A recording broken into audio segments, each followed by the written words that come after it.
Hello and welcome to the Valley. Today I am your host, Janet Michael. It is Tourism Tuesday Berryville, Clarke County edition. I'm back on the Zooms today with Nathan Stalvey. He is the executive director for the Clarke County Historical Association. And Nathan, you have survived the grand July 4th 250th, which I'm guessing as a history guy was probably a pretty big deal for you, but you're not taking a break. You got all kinds of more stuff coming down the pike. Oh, yeah. Remember, we just signed the Declaration on July 4th. We had to fight a whole war after that. So there's still a lot of great activities coming up to celebrate our nation's 250th anniversary. There were a lot of wonderful stuff. July 4th at the mill, we were going to grind red, white, and blue corn. We were very excited about it. And then as we're greasing the gears, one of the gears got loose and it turned out it broke in half and we couldn't grind anything. Thankfully, we discovered that as we are prepping the mill instead of waiting till we started and had a whole 50 pounds of corn in the hopper. Instead, we found it and we're able to identify it. It's now since been repaired, and we just finished a really exciting grind, which I'll tell you about here in a little bit. But we unfortunately could not do our red, white, blue corn on 4th of July. And as we've talked about in the past, it's not like when that gear broke, you could run to Sullenberger's and get a Exactly. replacement part. As much as I wish I could, and I'll talk to the good folks at Solenbergers about adding mill teeth to their inventory, but I don't think they'll have the right size for us. So let's talk about Colonial Kids Day, because as people are listening on Tuesday the 14th, it's this Saturday, right? That's correct. It is one of our biggest history programs of the year. We're very, very excited. This year, we got some sponsorship from United Bank, so we're very excited about. So we thank them very much for their sponsorship. And also, we've gotten some grant funding for the Virginia Tourism Corporation. So we've been able to put a little bit more in our marketing dollars and operational costs for this event, which we're very, very excited about. This is our 10th year of Colonial Kids Day, which I'm also very happy to mention. And what a great year to have it for the 10th. Not only are we doing it in the 250th, but we have even more participating organizations. So we have joining us at Colonial Kids Day this year, we're going to have the Sons of the American Revolution, who will be doing a special Daniel Morgan Beeline March reenactment. Very, very excited about that. So looking forward to having them out there. We're going to have people come from Newtown History Center. We're going to have people from the Loudon Heritage Area Farm Museum. We're going to have people from Blandy Experimental Farm. We're going to have people from Sky Meadows, from Belle Grove Plantation. Also, we're going to have people coming from the Fort Monroe Museum and the Jamestown Yorktown Foundation coming up. So we've been doing a very good job about raising awareness of the importance of the mill in Clarke County's history across the state. And now we're seeing these state organizations coming to us, it's very, very exciting. I think that it is super cool that you do this event and it's geared towards kids, that they get to experience a day in the life of sorts for what it would have been like for them. I think that having exposure to that is fantastic. And then when you pile in all these other groups that aren't just necessarily in your backyard, it makes it even more beneficial.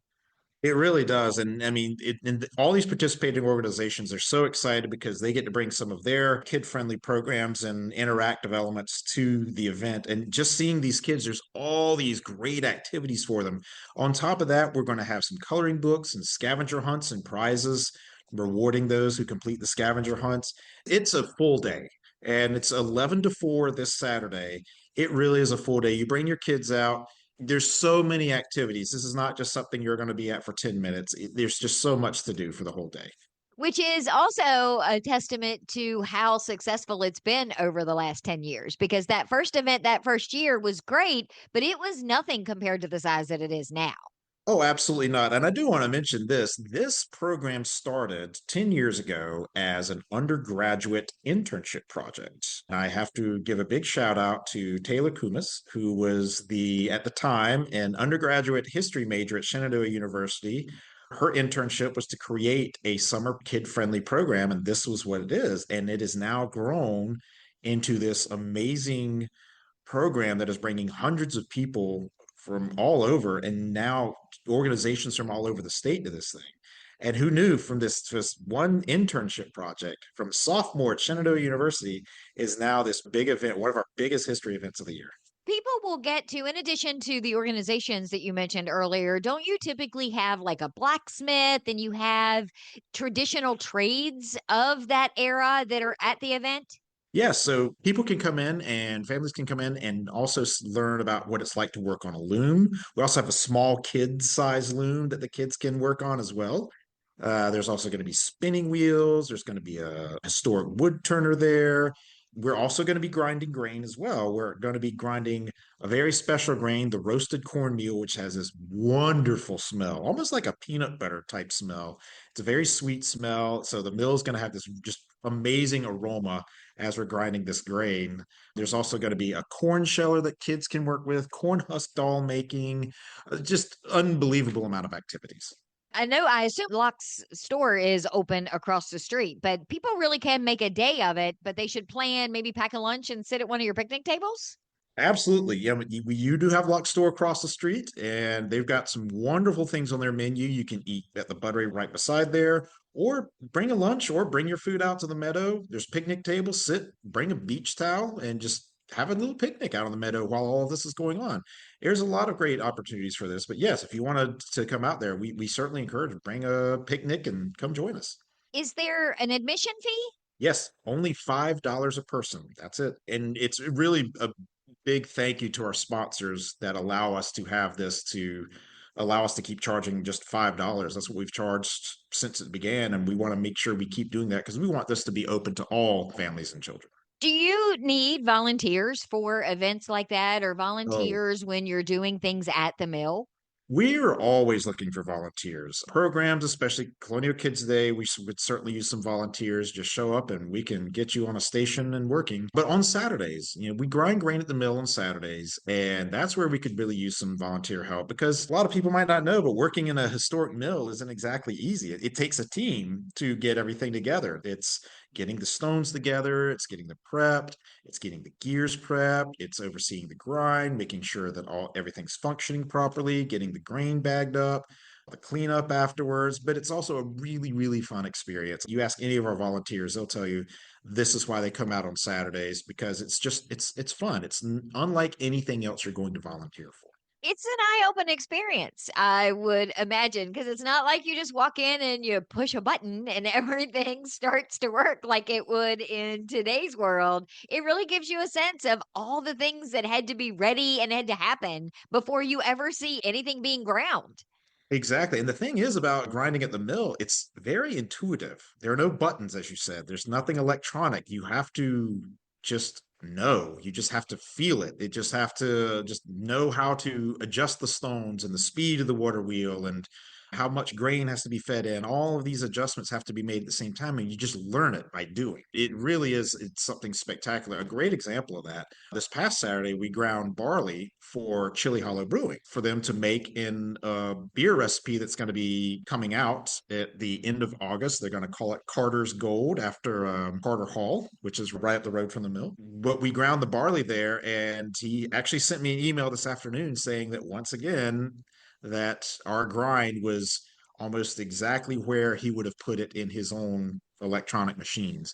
And we did it all purely by the intuition and just knowing how to do it. So he based what he had calculated for as far as like any kind of percentage of grain that he couldn't use. He calculated it in. It was pretty close to what he would have put in his machine. So that's a testament to our mill volunteers and the skills they've developed there. I wish I could say that I was shocked that you're grinding barley at the mill in order to make a beer, but that is not surprising to me even a little bit. And a historic beer, no less. Oh, right, exactly. Before we go to break, where can people go if they want to learn more about Colonial Kids Day? Do you have information about that up on your website? Is it on your socials? Yes, and yes. If you go to clarkehistory.org and you go to our events page, you'll see some information up there.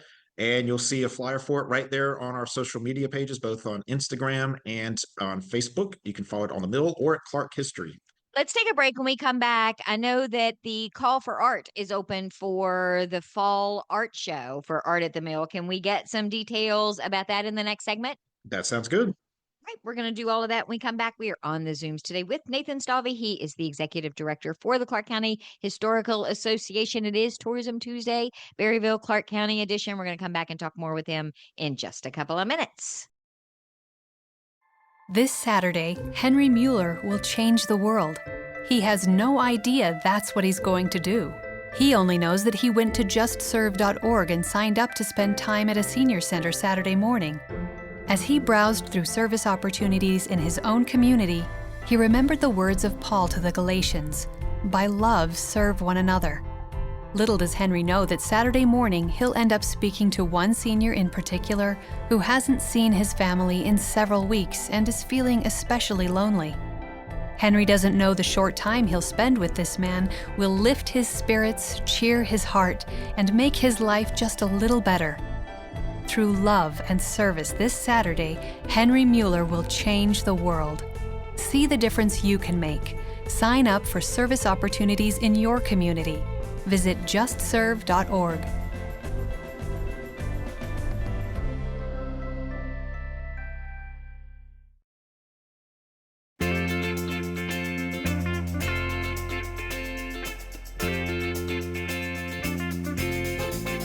Welcome back to the Valley. Today, I am your host, Janet Michael. It is Tourism Tuesday Berryville, Clarke County edition. I'm on the Zooms today with Nathan Stalvey. He is the executive director for the Clarke County Historical Association. We talked in the first segment about Colonial Kids Day happening this Saturday.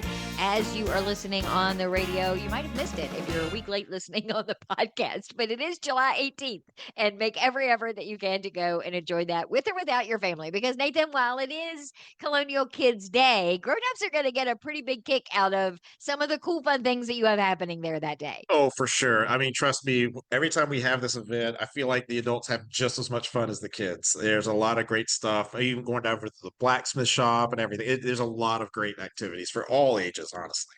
But the Art at the Mill is an adult event, I hope, because I come to enjoy the art and not necessarily screaming toddlers. Yes, Art of the Mill is definitely, I mean, we welcome all ages there, but there are no kids' activities at Art of the Mill. It's a chance for people to come and purchase and view some really breathtaking artwork from almost 300 different local and regional artists. But right now, you're in a position where you're accepting those submissions for someone to be considered. Is that where the process is? Yes, so we just opened it up last week. So the call for artists have only been open a week, but it does end the last Monday of the month. So people need to get in. If you're an artist and you're interested in participating, you definitely want to go ahead and start getting your artwork together, getting your information together and register. Registration is very, very easy to do. It's all in the artist's hands to submit everything. It's super easy. There's steps that'll walk you through when you go to the website. And in order to register, you just go to clarkhistory.org and you go to the Art at the Mill page. And when you scroll down, you'll see a link where it says Artist Submissions.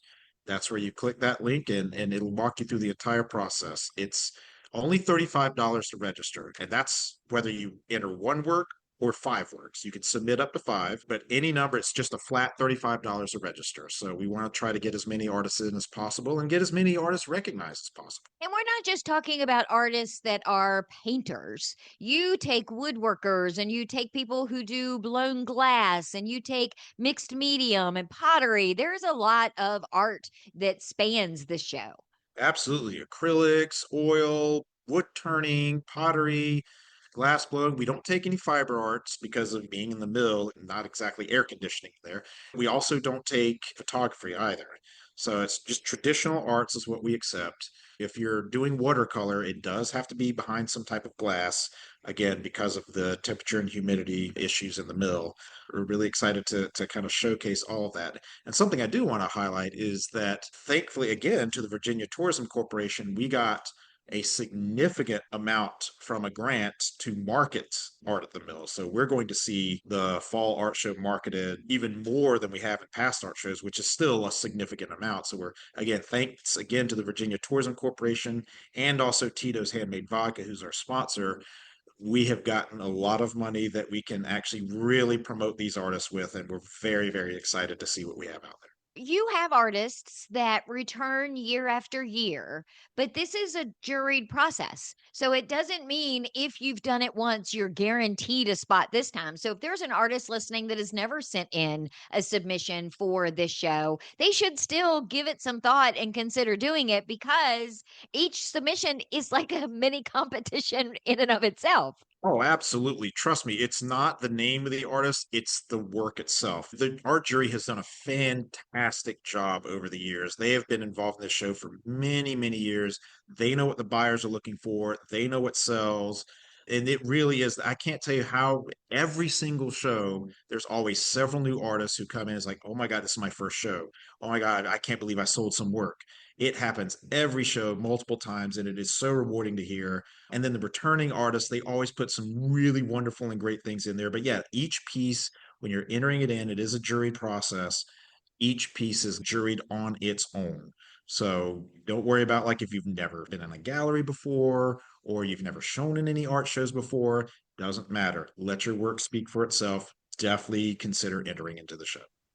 And when you talk about the expanded marketing that you're going to be doing, that you always do for all the shows, but that you're going to do in particular for this show, thanks to that tourism grant, that also then enables an artist who maybe only has one piece that's in the show, but then you Right. do the info, the little QR code that people are able to then click on and see that artist and find out more about what they do. Maybe go to their website where other works can be bought. It's a great marketing vehicle for these artists, even if their piece doesn't sell. It really is. And that's the other thing. When artists enter their works into the show, they also have to submit a bio and contact information. So when people go to look up their works and they go to visit the online gallery and they find their works, like, oh, let me learn more about this artist. They simply click on the link and there's all the information about the artist. So this is a great chance for artists to really connect with more buyers out there. And they only have till the end of this month. End of the month. That's it. So before we wrap up, I understand that the VA 250 Mobile Museum is it coming to town as in Milkwood? What's going on with that? Yes, we're very fortunate. The VA 250 Mobile Museum will be coming to Long Branch August 21st through 23rd. That is part of the VA 250 celebrations that we're having. And I've had a chance to visit it when I was in Alexandria last month, and it is very, very well done. A lot of great interactive touch screens to learn a lot about Virginia's history. It's a very inclusive history. It's wonderful. I can't wait for people to see this. It really is. You're going to learn a lot. You may think you know a lot about Virginia history, but then you go into this mobile museum and you're like, oh, I did not know. There's a lot in there. I assure you, it is definitely a place where you're going to learn. So when you say mobile museum, is this like a giant bus? I mean, I've seen the art. There's a traveling art museum that was at Samuel's Public Library in Front Royal a couple of years ago. Is this like that? This is a semi. It's basically a semi truck, and it's the trailer expands outward into this mobile museum. So it's not just like this one rectangular semi. It actually opens up outwards as well. So it's a significant size. It's pretty cool. It's pretty cool. That is awesome. Like those RVs that have the little bump outs. Exactly. It's exactly like that. Because I always wondered how much stuff could they possibly put inside of something like that. But that makes a whole lot more sense now. Yeah, and it's climate controlled as well. So you don't have to worry about going into the back of some hot semi. It is actually very comfortable, very climate controlled. And you get to go to Long Branch. I mean, it's going to be at Long Branch. That's an extra bonus. Oh, the views at Long Branch when you get to go to it. Oh, I love the views out there. It's just absolutely, absolutely wonderful. And just also a big shout out to Teresa Condon, the executive director out there, who's just out there at Long Branch doing an unbelievable job. She's so wonderful to work with, and I'm really happy we could get the mobile museum out there to her site. You have to connect me with her because Long Branch has never done one of these shows with me before. Oh, we definitely have to make that happen then for sure. We'll get her on a show. So, where can people go if they want to learn all the things? They want to double check something for Colonial Kids Day, or they've got an artist in the family that they want to nudge them along to maybe do a submission for the Fall Art at the Mill show. Where's the best first place for everyone to go? Would be our website, clarkehistory.org. And for events, you can see the events tab. For Art at the Mill, there's a separate tab for Art at the Mill with all the dates and information, how artists can register and submit works to the show. All of that is there on the website. And then social media is always good because you tend to post little updates and little nuggets of information there as well. That's correct. And you can find us at Clarke History on both Instagram and on Facebook. And you can also find the Burwell-Morgan Mill on both as well. Well, thank you, my friend, for taking the time to give me an update. I hope you are overrun with happy, historically educated children this weekend. I am too. I am too. I can't wait. I will be back tomorrow with a brand new episode of The Valley Today, just a few minutes after noon, so meet me here then.